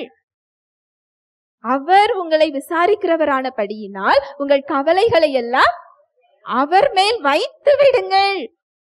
இத உண்மையிலேயே நீங்க முழு இருதயத்தோட விசுவாசித்தால் அடுத்து கவலைப்படக்கூடாது. இதுதான் நீங்க விசுவாசத்துல செயல்படுறது. நான் புரியுதா நான் சொல்றது? அடுத்த நிமிஷம் நான் என்ன செய்யக்கூடாது? கவலைப்பட கூடாது. அப்போதான் அந்த வசனத்தின்படி நம்ம என்ன செய்யறோம்? செயல்படுகிறோம். அந்த வசனத்தின்படி செயல்படும் போதுதான் அந்த பலன் என்ன செய்யும்? வெளிப்படும். எவ்வளவு பெரிய பொருளாதார பிரச்சனையா இருந்தாலும் சரி, எவ்வளவு பெரிய கடன் பிரச்சனையா இருந்தாலும் சரி, என் வருமானம் இவ்வளவுதான் இருக்கு, என் கையில இவ்வளவுதான் இருக்குது, இவ்வளவு பெரிய கடன்களை நான் எப்படி அடைக்க முடியும்? தேவன் தம்முடைய ஐஸ்வரியத்தின்படி உங்கள் குறைவுகளை எல்லாம் கிறிஸ்து இயேசுவுக்குள் மகிமையிலே நிறைவாக்குவார். நம்ம ஐஸ்வர்யத்திலிருந்து இல்ல. யாரோட ஐஸ்வர்யத்திலிருந்து? அவரது ஐஸ்வர்யத்தின்படி. நம்ம கடன்கள் அடைய போறது நம்ம ஐஸ்வர்யத்தின்படி இல்ல, நம்ம கைகள்ல இருந்து இல்ல, நம்ம வருமானத்துல இருந்து இல்ல. அவரை நம்பி செயல்படும் பொழுது அவர் ஐஸ்வர்யத்தின்படி நம்மளால என்ன செய்ய முடியும்? செயல்பட முடியும். ஹல்லேலூயா, பிரைஸ் தி லார்ட். அவர் ஐஸ்வர்யத்தின்படி உங்க கடன்கள் அங்கு அடைபடுறதை என்ன செய்ய முடியும்? பார்க்க முடியும். ஒவ்வொரு சூழ்நிலைக்கும் அவருடைய வார்த்தை இருக்குது. நீங்க பொருளாதார பிரச்சனையில கஷ்டப்பட்டீங்கன்னா அதுக்கு செய்ய வேண்டிய காரியம் என்ன அப்படின்னா, முதல்ல தேவனுடைய ராஜ்யத்துக்கு என்ன செய்யணும்? விதைக்கணும். விதைக்காம அறுவடை என்ன செய்ய முடியாது? பார்க்க முடியாது. அவர் கரத்தில் வாங்கி அவருக்கு நம்ம என்ன செய்யணும்? கொடுக்கணும். இது மாத்திரம் இல்ல. உங்களுக்கு அன்பு வேணும்னாலும் நீங்க அன்பை என்ன செய்யணும்? விதைக்கணும். உங்களுக்கு சுகம் வேண்டும் என்றாலும் இன்னொருவருக்கு நீங்க அந்த சுகத்தை என்ன செய்யுங்க? சத்தியத்தை கற்றுக் கொடுங்க. இன்னொருவருக்காக ஜெபிங்க. சமாதானம் வேணும்னா ஒருத்தங்களுக்கு சமாதானத்தை நம்ம என்ன செய்யணும்? கொடுக்கணும். என்ன வேண்டுமோ நாம என்ன செய்யணும்? கொடுக்கும் பொழுது அத பல மடங்கு நம்மளால என்ன செய்ய முடியும்? பெற முடியும். நான் ஊழியத்துல நான் பாக்குறேன், மரண படுக்கையில நிறைய பேர் வருவாங்க. ஒரு சில சுகத்தை பெற்றுக்கொள்ளுவாங்க. பெற்றுக்கொண்ட உடனேயே, அதை பெற்றுக்கொள்ளும் போது பாதியிலேயே மத்தவங்களுக்கு சொல்லி கொடுக்க ஆரம்பிச்சிருவாங்க. மத்தவங்களுக்கு சத்தியத்தை சொல்லி கொடுக்க ஆரம்பிப்பாங்க. அந்த சுகத்தை, அந்த சமாதானத்தை அவங்க கொடுக்க கொடுக்க அவங்க சுகம் அங்க என்ன செய்ய ஆரம்பிச்சிரும்? வெளிப்பட ஆரம்பிச்சு. ஆனா தனக்கு என்று அந்த இதை கேட்டு அதை பார்க்கணும்னு நினைக்கிறவங்க ஒரு போராட்டத்துலதான் என்ன செஞ்சுட்டு இருப்பாங்க. அவங்களுக்கு அந்த ரகசியம் புரியல. இதை மத்தவங்களுக்கு சொல்லி கொடுங்க அப்படின்னா, நான் இன்னும் பார்த்த பிறகுதானே நான் சொல்ல முடியும். நான் பெற்றுக் கொடுக்காமல் எப்படி சொல்ல முடியும்? நான் பெறாம எப்படி சொல்ல முடியும்? நான் பெற்றுக்கொண்ட பிறகு சொல்லுகிறேன். இல்ல, ஒரு நற்செய்தியை நம்ம கேள்விப்படுறோம், நான் பாக்குறேன் பார்க்கல. ரெண்டாவது நற்செய்தி அடுத்தவங்களுக்கு என்ன செய்யணும்? போகணும். அந்த இருதயம் பெற்றுக்கொள்ளும். கொடுக்கிற இருதயம் என்ன செய்யும்? பெற்றுக்கொள்ளும். அந்த விடுதலைய வாழ்க்கையில எல்லா பகுதிகள்லையும் அது பார்க்கும். பொருளாதார பிரச்சனைக்கு முதல்ல தேவனுடைய ராஜ்யத்துக்கு என்ன செய்யணும்? விதைக்கணும். ரெண்டாவது தடைகளை இயேசுவின் நாமத்தினால என்ன செய்யணும்? அப்புறப்படுத்தணும். மூன்றாவதாக அந்த கவலைய அவர் கையில என்ன செஞ்சிடணும்? கொடுத்துடணும். அதை நம்ம என்ன செய்யக்கூடாது? சுமக்க கூடாது. பிலிப்பியர் 4:6-7 பார்த்தபடி அந்த சமாதானத்துக்குள்ள நீங்க போறதுதான் விசுவாசத்தில் செயல்படுதல். அந்த விசுவாசத்துல நீங்க செயல்படும் போது காற்றையும் காண மாட்டீர்கள், மழையையும் காண மாட்டீர்கள். உங்கள் பள்ளத்தாக்கு தண்ணீரால் நிரம்பும். இது மாத்திரம் இல்ல, உங்க சுகத்துக்கும் அப்படிதான், உங்க பிரச்சனைகளுக்கும் அப்படிதான். என்ன பிரச்சனையில நிற்கிறீங்களோ, ஒரு நோயில இருக்கிறீங்க, உங்களுக்கு ஒரு சுகம் வேணும், உங்களுக்கு நற்செய்தியை கேள்விப்படுறீங்க, ஏசு கிறிஸ்து என்னோட பாவத்தை மாத்திரம் இல்ல, என் நோயையும் அவர் என்ன செஞ்சுக்கிட்டார்? சுமந்து கொண்டார். சரீரத்துக்கு ஒரு பெரிய விலைக்கரையம் கொடுக்கப்பட்டிருக்கிறது. இயேசுவின் தழும்புகளால் நான் சுகமானேன். கிறிஸ்துவை மரித்தோர்ந்து எழுப்பின வல்லமையுள்ள ஆவியானவர் எனக்குள் வாசம் செய்கிறார். மாம்சத்துக்கு ஏதுவான என் சரீரத்தை அவர் உயிர்ப்பித்துக் கொண்டிருக்கிறார். இத நம்ம வாய் சொல்லுது, ஆனா படுக்கை விட்டு என்ன செய்ய மாட்டோம்? எந்திரிக்க மாட்டோம். என் கண் பார்த்தாதான், என் சரீரம் உணர்ந்தாதான் என்ன செய்வோம்? எந்திரிப்போம் அப்படின்னு சொன்னா சுகமும் காலதாமதமாகும். விசுவாசம் என்பது அது அல்ல. முதல்ல நம்ம பலத்துலதான் என்ன செய்யணும்? எந்திரிக்கணும். அடுத்த ஸ்டெப் அவருடைய பலம் தாங்க ஆரம்பிச்சிடும். ஹல்லேலூயா, பிரைஸ் தி லார்ட். இந்த விசுவாசம் எனக்கு இல்லையே, இதுக்கு நான் என்ன செய்யணும்? இது நான் ஜெபிக்கணுமா அப்படின்னு கேட்டா, விசுவாசம் கேள்வியினாலே வரும், கேள்வி தேவனுடைய வசனத்தை கேட்க கேட்க வரும். கிறிஸ்துவின் வார்த்தையை கேட்க வரும் சொல்லி கிரேக்க மொழியில இருக்கு. கிறிஸ்துவ குறிச்சு கேள்விப்படாம உங்களுக்கு என்ன வராது? விசுவாசம் வராது. அவர் என்ன செய்து முடித்திருக்கிறார், எதற்காக என்னை தேடி வந்தார், சிலுவையில் அவர் செய்து முடித்தது என்ன, இயேசு கிறிஸ்துவின் ரத்தம் எனக்காக என்ன செய்திருக்கிறது, கிறிஸ்துவுக்குள் நான் யார், இதை கேள்விப்படாம நமக்கு அந்த இடத்துல என்ன வராது? விசுவாசம் வராது. அப்ப சுகமாக்கிட்டாருன்னா நான் மாத்திரை சாப்பிட வேண்டாமா, மருந்து சாப்பிட வேண்டாமா, நான் மாத்திரை எடுக்கிறது ஒருவேளை விசுவாசத்துல செயல்படலையோ அப்படின்னு நீங்க நினைச்சீங்கன்னா அதுக்கு பதில் என்ன அப்படின்னா, அந்த முழு இருதய விசுவாசம் உடனே உங்களுக்கு என்ன செய்யாது? வராது. அது ஒரு ஒரு கண்டிஷன் தான். ஒரு இருதயத்தை ஒவ்வொருவருக்கும் அந்த இருதயம் வேற வேறதான். 4 வகையான இருதயம். ஒரு இருதயம் வலியருக விழும், ஒரு இருதயத்துல விதை என்ன செய்யும்? கற்பாறையில விழும், இன்னொரு நிலம் முள்ளுள்ள நிலம், 4வது நிலம் தான் நல்ல நிலம். இந்த சுவிசேஷத்தை சொல்லும் போதே உடனடியா ஒரு சிலர் விடுதலையை பெறுவாங்க, நான் பாக்குறேன். அந்த இருதயம் நல்ல இருதயமா இருக்கும். நல்ல இருதயம்னா நம்ம அப்பெல்லாம் பொல்லாத இருதயம் என்ன செய்யாதீங்க, நினைக்காதீங்க. அந்த சத்தியத்தை நம்ம பிறகு பார்க்கலாம். உலகத்துக்கு மென்மையா இருக்கும். கடின இருதயம்ங்கிறது ஒரு தீமையான இருதயம் அப்படி இல்லை. உலக காரியங்களுக்கு மென்மையாகவும் தேவனுக்கு அது கடினமாகவும் இருக்கும். அப்படிப்பட்ட இருதயம் ஒரு ப்ராசஸ்ல தான் என்ன செய்யும்? பெற்றுக்கொள்ளும். உடனடியா ஒரு சிலர் பார்ப்பாங்க. இத கேட்டு சிந்தனைகளுக்கு கொடுத்து அதை விசுவாசிச்சு ஒரு குறிப்பிட்ட காலத்துக்குள்ள ஒரு சிலர் பார்ப்பாங்க. ஒரு சிலர் அந்த போராட்டத்திலே என்ன செஞ்சிட்டு இருப்பாங்க. ஒரு சிலர் இது தவறுன்னு சொல்லிட்டு என்ன செஞ்சிருவாங்க? போயிருவாங்க. 4 விதமான மனிதர்கள் இருக்கதான் செய்வாங்க. இதுல நம்ம சோர்ந்து போகாம அந்த முழு இருதய விசுவாசம் நமக்கு வருகிற வரைக்கும் நம்ம மருந்து மாத்திரை என்ன செய்யணும்? எடுத்துக்கொள்ளணும். இந்த சத்தியம் கேட்ட உடனே எனக்கு மருந்து மாத்திரை வேண்டாம், எனக்கு ட்ரீட்மெண்ட் வேண்டாம், எனக்கு டாக்டர் வேண்டான்னு உடனே என்ன செய்யக்கூடாது? சொல்லக்கூடாது. நான் அப்படி போதிக்கல. நிச்சயமாக மருந்து மாத்திரை இல்லாமல் சுகத்தை நம்மளால என்ன செய்ய முடியும்? பெற முடியும். சத்தியம் அதுதான். ஆனா அந்த இடத்துக்கு நாம போறதுக்கு சிறிது கால அவகாசம் தேவை. அந்த சத்தியத்தை கொண்டு நீங்க அந்த விசுவாசத்துல பலப்படுகிறதற்கு உங்களுக்கு ஒரு டைம் ஆகும், ஒரு காலம் எடுக்கும்.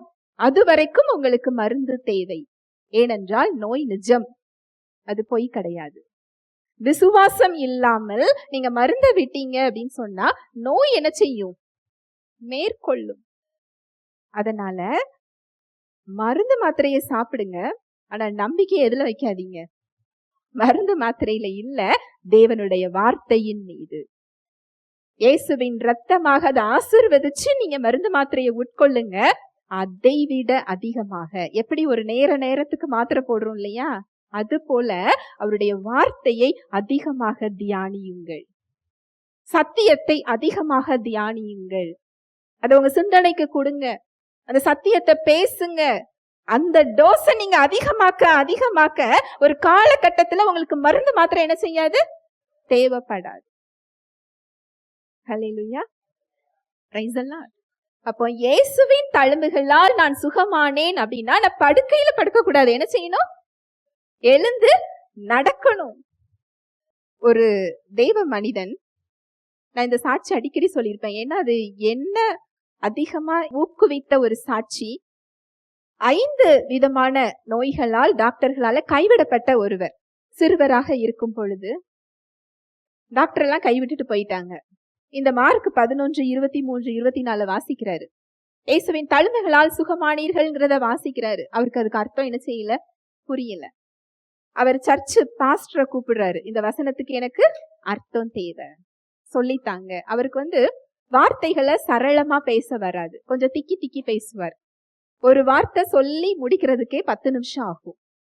அவர் அந்த பாஸ்டர் கிட்ட இந்த மார்க் 11, 23, 24க்கான அர்த்தத்தை அவர் கேட்க முயற்சி செய்யறாரு. அந்த பாஸ்டர் நினைச்சிட்டாரு, டாக்டர் முடியாதுன்னு சொல்லிட்டாரு, பரவாயில்லப்பா, இன்னும் கொஞ்ச நாள் தான் இந்த கஷ்டத்தை அனுபவிப்ப, அடுத்து நீ கர்த்தர் கூட நீ நிம்மதியா என்ன செய்யலாம், இருக்கலாம். அப்ப அந்த சிறுவனுடைய உள்ளம் எப்படி இருக்கும்? அவர் கேட்க வர்றது எதை கேட்கிறாரு? இதுல சுகம் சொல்லப்பட்டிருக்கிறதே, மலையை பார்த்து பேச சொல்லி இருக்கிறதே, நீ ஜெபிக்கும் பொழுதே பெற்றுக்கொள்ளுவாயின்னு போட்டிருக்குதே, அதுக்கு என்ன அர்த்தம்? அந்த பாஸ்டர் சொன்ன உடனே 1 மாசம் பைபிள் எல்லாம் மூடி என்ன செஞ்சுட்டாரா, வச்சுட்டாரா. இனிமே நான் என்ன செய்ய முடியாது, தலைக்க முடியாது. ஆனா ஆவியானவர் விடல, உணர்த்தி அடுத்த சத்தியத்தை சொல்லி கொடுத்து, மலைங்கிறது உன்னோட நோய், அதை பார்த்து நீ என்ன செய்யணும், பேசணும். உடனே ஒரு நோயை பார்த்து பேசுறாரு. இயேசுவின் நாமத்தினாலே என் சரீரத்தில் உள்ள எல்லா நோய்களையும் நான் என்ன செய்யறேன், அப்புறப்படுத்துறேன். பேசிட்டேன், ஆனா நான் இன்னும் சுகமாகலையே. சரீரத்தை பார்க்கிறார், என்ன படுத்த படுக்கையாக அவர் இருக்கிறார். அடுத்த வசனம் சொல்லுது, நீ பெற்றுக்கொண்டேன்னு சொல்லி என்ன செய்யணும், விசுவாசிச்ச பிறகு அது கிடைக்கும். பெற்றுக்கொண்டேன், நான் விசுவாசிக்கிறேன், நான் பெற்றுக்கொண்டேன்னா என் வாயில என்ன வரணும், நன்றி வரணும். நான் நன்றி சொல்ல ஆரம்பிக்கிறேன்னு சொல்லி நன்றி சொன்னாரா. அப்புறமா அவர் உடம்புல என்ன செய்யல, மாற்றம் இல்லை. நன்றியும் சொல்லிட்டேன், ஏன் எனக்கு சரியாகல? பெற்றுக்கொண்டால் அந்த பொருளை நீ என்ன செய்வ, பயன்படுத்துவ. நீ சுகத்தை பெற்றுக்கொண்டால் நீ படுக்கையில் இருக்க மாட்டாய், எழுந்து நட. பேரலைஸ்டு, பக்கவாதம், அவருடைய சரீரம் ரொம்ப பலவீனம், அவருடைய மூளையில பிரச்சனை, ரத்தத்துல பிரச்சனை, பேச முடியாது, தனியாக அவரால் எழுந்து என்ன செய்ய முடியாது, உட்கார முடியாது, வீட்டுல யாரும் கிடையாது, எழுந்து தடுமாறி விழுந்தா வீட்டுல ஒருத்தங்க வர்ற வரைக்கும் அவர் கீழே தான் என்ன செய்யணும், இருக்கணும். சாத்தான் சிந்தனைகளை கொடுக்கிறான், அவனை தூக்கி விடுறதுக்கு கூட ஆள் இல்ல. நீ எழுந்து உருண்டு விழுந்தா உன் அன்னை வர்ற வரைக்கும் நீ என்னதான் செய்யணும், தரையில தான் இருக்கணும். அவர் எழுந்து நிற்கும் பொழுது பல மில்லியன் ஊசிய அவர் காலில் குத்துன மாதிரி இருந்துதான். 1 நிமிஷம் இல்ல, 2 நிமிஷம் இல்ல, 45 நிமிடங்கள் காலை கீழே ஊனிக்கிட்டே, நன்றி இயேசுவே, தேங்க்யூ ஜீசஸ், இயேசுவின் தழும்புகளால் நான் சுகமானேன். நம்ம என்ன செய்வோம், அந்த முதல் முயற்சியிலேயே கைவிட்டுருவோம். வீட்டுல யாரும் இல்ல, கீழே விழுந்தா என்ன ஆகும், என்ன தூக்கி விடுறதுக்கு யாருமே இல்ல, அதுல ஒரு சாக்கு போக்கு. அடுத்து அது காலை கீழே ஊனி கீழே வைக்கும் பொழுது வலிச்சிருக்கு. 1 நிமிஷம் இல்ல, நல்லா கவனிங்க, 2 நிமிஷம் இல்ல, 5 நிமிஷம் இல்ல, ஒரு 5 நிமிஷம் நின்னு பார்த்துட்டு இதுக்கு மேல வலியை என்ன செய்ய முடியாது, தாங்க முடியாது. 45 நிமிடங்கள். அந்த 45 நிமிடங்களும் அவர் வாய் எனக்கு வலிக்குதுன்னு என்ன செய்யல, சொல்லல. நன்றி இயேசுவே, இயேசுவின் தழும்புகளால் நான் சுகமானேன். அந்த 45 நிமிஷத்துக்கு அப்புறம் அவருடைய காலை மெதுவா எடுத்து வைக்க முடிஞ்சுதான். அவர் வீட்டுல யார்கிட்டையும் சொல்லல. 1 மாசம் அந்த அறைக்குள்ளேயே நடந்து பார்த்துட்டு பெட்ல வந்து என்ன செஞ்சுக்கிடுவாரு, உட்கார்ந்து கொள்வார். அந்த 1 மாசத்துக்கு அப்புறமா தான் அவர் வீட்டுல கீழே இறங்கி போய் எல்லார்கிட்டையும் பார்த்தாராம். போன வாரத்துல ஒரு சகோதரி, அவங்களுக்கு என்ன பிரச்சனை அப்படின்னா கேன்சர். அவங்க சத்தியத்தை உட்கார்ந்து கேட்கிற இடத்துக்கு அவங்க இன்னும் வரல, ஆனா சுகம் இருக்கு இந்த சத்தியத்துல அப்படிங்கிற ஒரு நம்பிக்கை அவங்களுக்கு இருக்கு. எனக்கு இது தெரியும், என்ன ஜெபிச்சு விடுங்க அப்படின்னு சொல்லுவாங்க. அவங்களுக்கு ஜெபிச்சு விட்டேன். அவருடைய பெரிதான கிருபையினால கேன்சர்ல இருந்து என்ன செஞ்சிட்டாங்க, விடுதலையை பார்த்துட்டாங்க. அடுத்து கொஞ்ச நாள் எங்களோட கான்டாக்ட்லயே அவங்க இல்ல. சில மாதங்கள் கழித்து அவங்ககிட்ட போன் வருது, நான் படுத்த படுக்கையா இருக்கேன் அப்படின்னாங்க. அப்போ நான் சொன்னேன், உங்களுக்கு சத்தியத்துல விடுதலை இருக்குன்னு தெரியுது. எத்தனையோ கேன்சர் வியாதியில உள்ளவங்க சுகத்தை என்ன செஞ்சிருக்கிறாங்க, பெற்றிருக்கிறாங்க. டாக்டரால கைவிடப்பட்டவங்க விடுதலை என்ன செஞ்சிருக்காங்க, பார்த்திருக்காங்க. இத கேளுங்க, அதை பிடிச்சுக்கோங்க, உங்களால என்ன செய்ய முடியும், வர முடியும். இல்ல எனக்கு நீங்க இதை ஜெபிச்சு விடுங்க அப்படின்னாங்க. ஏன்னா முதுகு தண்டு வடத்துல ஒரு ஆபரேஷன் தவறுதலா செஞ்சதுனால அவங்களால எழுந்திருக்க முடியாம படுத்த படுக்கையா ஆயிட்டாங்க. இப்ப நான் கேட்டேன், உங்க கேன்சர் என்னாச்சு அப்படின்னு. அதை தேவன் சுகம் கொடுத்து விட்டார். அப்ப சுகம் கொடுத்ததுக்கு நீங்க நன்றி சொல்றீங்களா? அந்த நன்றி இல்ல அவங்க கிட்ட. அது அவங்க மாத்திரம் இல்ல, நான் அவங்கள குறை சொல்லல, மனிதர்களுடைய இயல்பு அதுதான். ஒருத்தங்க ஜெபிக்க வரும் பொழுது சத்தியத்தை கொடுத்து கேட்க வச்சுட்டு நாங்க ஜெபிப்போம். ஜெபிச்ச உடனே முதல்ல சொன்னது ஒரு பிரச்சனையா இருக்கும், ரெண்டாவது இன்னொரு பிரச்சனையை சொல்லுவாங்க. முதல்ல உள்ள பிரச்சனை என்னாச்சு அப்படின்னு கேட்போம். அது பரவாயில்ல, அது சரியாயிட்டு. அப்ப அதுக்கு முதல்ல என்ன செய்யணும்? நன்றி சொல்லுங்க. மீதி என்ன செஞ்சிடும்? சரியாயிரும். 50% சரியானதுக்கு நன்றி சொன்னாதான் மீதி 50% என்ன செய்யும்? சரியாகும். உங்களோட கேன்சர் என்னாச்சு அப்படிங்கும்போது அது சரியாயிட்டு. ஆனா அவங்க கண்ணீரோடு நான் படுத்த படுக்கையா இருக்கிறேன்னு என்கிட்ட புலம்புறாங்க. நான் கேட்கும் போதுதான் அடுத்த பதில் கேன்சர் என்ன செஞ்சுட்டு சரியாயிட்டு. சரி, சத்தியத்தை கேளுங்க, ஜெபிச்சு விடுறேன்னு சொல்லி ஜெபிச்சு விடும்போது எழுந்து என்ன செஞ்சுட்டாங்க? உட்கார்ந்துட்டாங்க. அவங்களுக்கு ஒரு விசுவாசம் அந்த இடத்துல. எழுந்து உட்கார்ந்துட்டாங்க. உட்கார்ந்ததுக்கு அப்புறமா அடுத்து நீங்க இந்த சத்தியத்தை கேளுங்க, எந்திரிச்சு உங்களால என்ன செய்ய முடியும்? நடக்க முடியும். இல்ல, நீங்க ஜெபிச்சாதான் நான் நடப்பேன் அப்படின்னாங்க. இல்ல, ஒரு ஊழியக்காரர்களுடைய வேலை கீழே விழுந்திருந்தாங்கன்னா தூக்கி என்ன செய்ய முடியும்? எழுப்பிதான் உடன் முடியும். போய் சேர வேண்டிய இடத்துக்கு யாரு தான் போகணும்? அவரவர் தான் செல்ல முடியும். அந்த விசுவாசத்தை அவங்க பிடிச்சுக்கிட்டு என்ன செய்யணும்? போகணும். அதுதான் அவங்கள நிலைச்சு நிற்கிற இடம். அதை தக்க வைத்துக் கொள்ளுகின்ற இடமும் அதுதான். இந்த சத்தியத்தை கொடுத்து நீங்க இதை கேட்டாதான் நாங்க ஜெபிப்போம் அப்படின்னு நாங்க சொல்லிட்டோம். அதை கேட்டுட்டு மறுநாள் கூப்பிட்டுட்டு ஜெபிச்சு விட்டோம். ஜெபிச்ச உடனே என்னால எந்திரிக்க முடியல அப்படின்னாங்க. உடனே நான் கேட்டேன், ஜெபிக்கிறதுக்கு முன்னாடி எப்படி இருந்தீங்க, இப்ப எப்படி இருக்கிறீங்க? என்ன மாற்றம் உங்ககிட்ட? உங்களுக்கு இடுப்புல உணர்ச்சி இருந்ததா அப்படின்னு கேட்டேன். இல்ல, எனக்கு இதுக்கு முன்னாடி இடுப்புல உணர்ச்சி கிடையாது, இப்ப இடுப்புல என்ன வந்துட்டு? உணர்ச்சி வந்துட்டு. அப்ப இடுப்புல உணர்ச்சி வர்றதுக்கு முதல்ல என்ன செய்யணும்? நன்றி சொல்லாம எழுந்து என்ன செய்ய முடியாது? நடக்க முடியாது. இந்த ஊழியக்காரரை குறிச்ச சாட்சி அடங்கிய ஒரு சத்தியத்தை அவங்களுக்கு அனுப்பிவிட்டு கேட்டு அவங்கள எழுந்து நிற்க வைக்கிறதுக்கு, அவங்க கணவரை பிடிச்சு எழுந்து நிக்கட்டும், நன்றி சொல்லிக்கிட்டே எழுந்து நில்லுங்க அப்படின்னு சொல்லி அவங்கள எழுப்பி விட்டுட்டு சத்தியத்தை கேளுங்கன்னு வச்சுட்டோம். உண்மையிலே அன்னைக்கு நடந்தது ஒரு பெரிய ஒரு அற்புதம். ஆனா அது என்ன அற்புதம் நடந்ததுன்னு அந்த சகோதரிக்கு என்ன செய்யல? தெரியல. உணர்ச்சியே இல்லாத ஒரு இடம், டாக்டரால சரி செய்ய முடியாதுன்னு சொல்ற இடம், அங்க உணர்ச்சி என்ன செஞ்சுட்டு அவங்களுக்கு வந்து விட்டது. எழுந்து அவங்களால என்ன செய்ய முடியுது? நிற்க முடிகிறது. அந்த வலியை பொருட்படுத்தாமல் ஒரு காலை எடுத்தவங்க வைக்க ஆரம்பித்தால் அந்த வலியும் அவங்களை விட்டு என்ன செஞ்சிடும்? போயிடும். அந்த செயல்படும் விசுவாசம் அது அவங்களாதான் தேவனுடைய வார்த்தையை கேட்டு என்ன செய்யணும்? வரணும். ஏன்னா இந்த செயல்படும் விசுவாசம் நம்ம விசுவாசம் இல்ல, அது தேவனுடைய விசுவாசம். அந்த விசுவாசம் அவரது வார்த்தையில் இருக்கிறது. அவர் வார்த்தையை நீங்க எந்த அளவு கேட்கிறீங்களோ, எந்த அளவு உங்க சிந்தனையில வச்சு தியானிக்கிறீங்களோ, எந்த அளவு உங்க இருதயத்தை அவருடைய வார்த்தையால நிரப்புறீங்களோ, யாரும் சொல்ல வேண்டாம், நீங்களே அந்த வார்த்தையின்படி உங்களால என்ன செய்ய முடியும்? செயல்பட முடியும். அந்த வல்லமை உங்களை அந்த இடத்துக்கு என்ன செஞ்சிடும்? கொண்டு வந்துடும். அந்த ஊழியக்காரர் 45 நிமிஷம் அவரால் அந்த வலியை பொருட்படுத்தாமல் எப்படி நிற்க முடிந்தது? அந்த வார்த்தையை கொண்டவர் இருதயத்தவர் என்ன செய்யறாரு? நிரப்பி வைத்திருக்கிறார். 1 வருஷமா அந்த வார்த்தையை அவர் தியானிச்சிருக்கிறார். அந்த விசுவாசம் அவருக்குள் வேர்கொண்டு இருக்கிறது. அந்த தேவ விசுவாசத்தில் அவர் பலப்பட போய் அந்த வலி அவருக்கு பெருசா தெரியல. இல்ல, சுகம் எனக்கு என்ன செய்யப்பட்டிருக்கு? கொடுக்கப்பட்டிருக்கு. ஒரு பெரிய ஒரு ஊழியக்காரர் இந்த சத்தியத்தை உலகமெங்கும் சொன்ன ஒரு தெய்வ மனிதர். அப்ப அவருடைய வாழ்க்கையில தேவனுடைய சித்தம் என்ன? சுகத்தை பெற்றுக்கொள்றதுதான் அவருடைய சித்தம். வசனத்துல என்னெல்லாம் சொல்லப்பட்டிருக்கிறதோ அதெல்லாம் நீங்க பெற்றுக்கொள்றதுதான் அவருடைய சித்தம். நீங்க கூப்பிடுகிறதற்கு முன்பதாகவே அவர் அதை கொடுத்திருக்கிறார். ஆவிக்குரிய ஆசீர்வாதத்தினால், சகல ஆசீர்வாதத்தினாலும் அவர் நம்ம என்ன செஞ்சிருக்கிறார்? ஆசீர்வதித்திருக்கிறார். அவர் வெளியே எங்கேயும் இல்ல, நமக்குள்ளே இருக்கிறார். நம்முடைய ஆவியில் தங்கி இருக்கிறார்.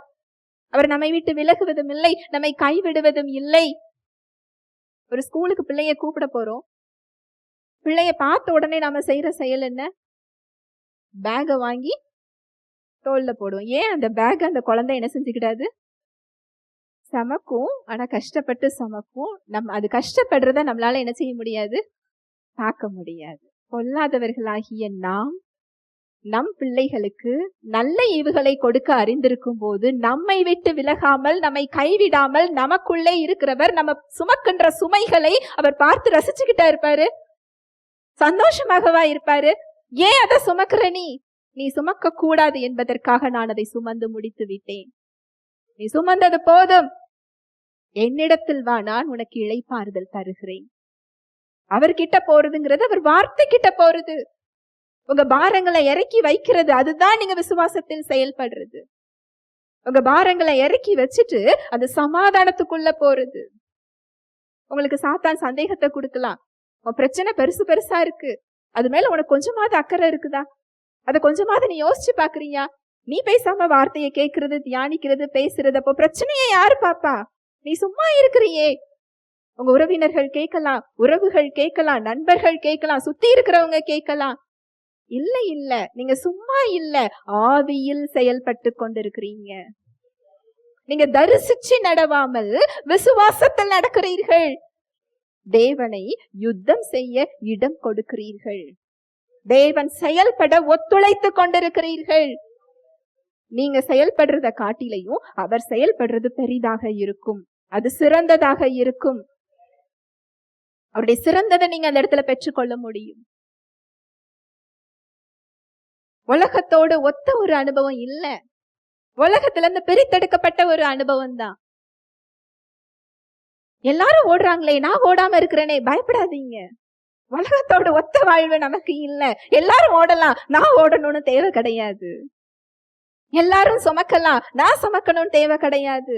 எல்லாரும் பயப்படலாம், நான் பயப்படணும்னு தேவையில்லை. உலக போக்குல வாழும்படி நாம் அழைக்கப்பட்டவர்கள் இல்லை. உலகத்தில் இருந்தாலும் இந்த உலகத்திற்கு உரியவர்கள் அல்ல. உலகம் சொல்லும், நான் தான் என் வாழ்க்கையை பார்க்கணும், நான் தான் கவலைப்படணும், நான் தான் சுமக்கணும், நான் தான் இந்த பாரத்தை தூக்கணும். இல்ல, அந்த பாரத்தையும் சேர்த்து என்னையும் சுமக்க ஒருவர் இருக்கிறார். அத விசுவாசிக்கிறவங்க நாம. ஹல்லேலூயா, பிரைஸ் தி லார்ட். விசுவாசத்தில் செயல்படுவது அப்படிங்கிறது தான் முழுமையான விசுவாசம், முழு இருதயத்துடன் கூடிய விசுவாசம். வார்த்தை என்ன சொல்லுகிறதோ அதன்படி செயல்படுவது. இந்த 4 பாயிண்ட நம்ம பார்த்திருக்கிறோம். விசுவாச ஜெபம் அப்படிங்கிறது தேவனுடைய வார்த்தையின் அடிப்படையில் நம்முடைய ஜெபம் இருக்க வேண்டும். தடைகளை இயேசுவின் நாமத்தினாலே அப்புறப்படுத்த வேண்டும். தேவனுடைய வார்த்தையின் கற்பனையும் நம்முடைய கற்பனையும் ஒன்றாக இருக்க வேண்டும். அதற்கு எந்த எண்ணத்தையும் கிறிஸ்துவுக்கு கீழ்ப்படுத்த வேண்டும். 4வதாக விசுவாசத்தில் செயல்பட வேண்டும். அவருடைய வார்த்தை என்ன சொல்லுகிறதோ அதன்படி செயல்படுறது. இதுதான் உங்க ஜெபத்திற்கான பதிலை பெற்றுக்கொள்ளுகின்ற முறை. விசுவாச ஜெபம்ங்கிறது இப்படிதான் என்ன செய்யணும், இருக்கணும். ஜெபிக்கலாம். அன்பின் தகப்பனே, உம்மை நன்றியோடு துதிக்கிறோம் அப்பா, ஸ்தோத்தரிக்கிறோம், நன்றி செலுத்துகிறோம். உம்முடைய அன்புக்காக, உம்முடைய கிருபைக்காக, உம்முடைய இரக்கங்களுக்காக நன்றி அப்பா. உம்முடைய கிருபை பெரியது, உம்முடைய இரக்கம் மகா பெரியது தகப்பனே. ஜெபிக்க எங்களுக்கு நீர் கற்றுக் கொடுத்திருக்கிறீர்.